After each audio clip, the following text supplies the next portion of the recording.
ယ်မြစ်တာဝမှပြေးလိုက်ဖို့အစီအစဉ်မရှိပါဘူးရက်ကြံနေမှန်းသိရင်တကယ်စစ်မှန်တဲ့သူကပြန်လာရှာမဲဆိုတာယုံကြည်တယ်ပေးတိုင်းပြန်မရတဲ့အရာကိုအမားလို့မခံယူပါဘူးလောကမှာပေးအပ်ဖို့မထိုက်တန်တဲ့သူကိုပေးအပ်မိတဲ့အခါကိုပြန်ရလိုက်တာထက်ကိုယ်တိုင်သိလိုက်ရမှာကသူဟာကိုနဲ့မထိုက်တန်ဘူးဆိုတာဒါကိုနားလည်နိုင်ရင်ဝေးခွာခြင်းဆိုတာတွေမှာနောင်တမရှိပါဘူးအားလုံးဟာတန်ရပါပဲ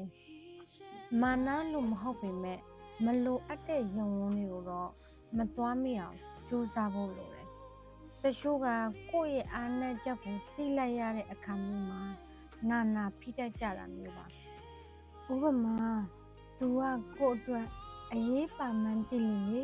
သူ့ဘက်ကမေတ္တာတွေလျော့လေကိုယ့်ဘက်ကဆွဲထားမှန်းသိလေသူ့ဘက်ကယုံလေဆိုတာမျိုးပေါ့